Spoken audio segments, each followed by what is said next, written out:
వాళ్ళందరూ నవ్వుతారు కదా అని చెప్పి వాడు రాకపోతే ఎట్లా కానీ మళ్ళీ ఒక పక్క విశ్వాసం.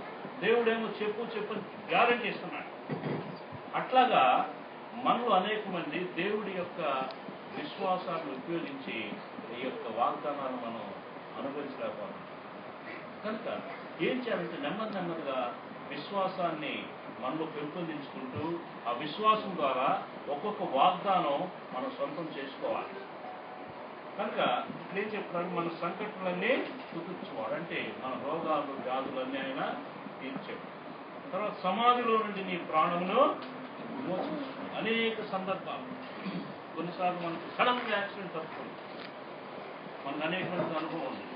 ఇట్లా తిప్పుదాం టక్కనే ఎవడు వచ్చేస్తాడు. మరి వెంటనే పిల్లలకి సడన్ ఏదో యాక్సిడెంట్ జరిగిపోతుంది. మరి వెంటనే అట్లాగా సమాధిలో నుండి మన ప్రాణాన్ని, మన పిల్లల ప్రాణాన్ని, మన తల్లిదండ్రుల ప్రాణాన్ని దేవుడు అనేక సార్లు విడిపించాడు. అట్లా దావీదు జీవితంలో కూడా ఈ సౌలు అనేక సార్లు అతన్ని చంపాలని చెప్పి 3000 మంది సైన్యాన్ని పెట్టుకుని ఎతికి చంపాలన్న దేవుడు ఏం చేశాడు, సౌలు చేతికి దావీదును అప్పగించాడు. అన్ని గుర్తుపెట్టుకున్నాడు. కరుణా కటాక్షం నుండి కిరీటంగా ఉంచుతున్నాడు. కరుణ, దేవుని యొక్క కరుణ, దేవుని యొక్క కటాక్షం, ఆయన కిరీటం, ఆయన దేవుని ప్రజల్ని ప్రేమతో కరుణతో ఏదైతే ఒక అవకాశం. పక్షిరాజు యవనం వల్లేని యవనము కృతదలుచుకున్నట్టు మేలుతో 5 కార్యాలు దావీదు జీవితంలో దేవుడు చేస్తున్నాడు. కనుక దావీదు మళ్ళీ ఏం చెప్తాడు, ఈ 5 కార్యాలు చెప్తూ 5 కార్యాలు నా జీవితంలో చేశాడు కదా అని చెప్పి తన మనసుతో చెప్తున్నాడు. నా ప్రాణమా, ఇన్ని గొప్ప కార్యములు దేవుడు నాకు చేశాడు కనుక మర్చిపోవద్దు. దేవుడు చేసిన మేలు మర్చిపోవద్దు. దేవుడు చేసిన మేలు మర్చిపోవద్దు.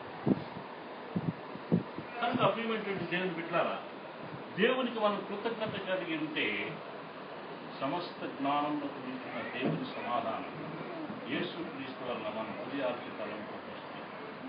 మనకు సమాధానం కావాలంటే ఎల్లప్పుడూ దేవుని చేసినటువంటి మేళ్ళు చేసుకుంటా ఉన్నాం.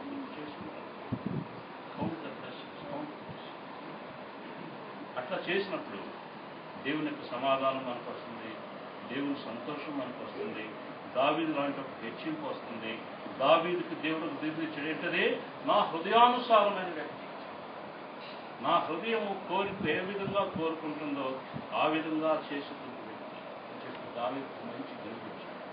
మనం కూడా దేవుడు ఎల్లప్పుడూ కృతజ్ఞత కలిగి జీవిస్తే, దేవుడు చేసిన మేడు తలుచుకుని ఆయన కృతజ్ఞతాస్తుతి చెల్లిస్తే మొట్టమొదటిగా గొప్ప జ్ఞానం, లోకంలో ఉన్న జ్ఞానం అంతటికన్నా గొప్పది ఏంటంటే దేవుని సమాధానం. జ్ఞానం ఎక్కువైపోతుంది, ఏమైపోద్ది, ఆయాసం వస్తున్నది. కనుక దేవుని సమాధానం దేవుడు మనకిస్తాడు, దేవుడు చూపిస్తాడు, దేవుని యొక్క ఆధిపత్యం మనకిస్తాడు. కనుక ఈ రోజు నుంచి మనం దేవుడు మన జీవితంలో చేసిన మేలు ఒక్కొక్కటి ప్రతి దినము జ్ఞాపకం చేసుకుని ఆయన స్తుతిద్దాం. దేవుడు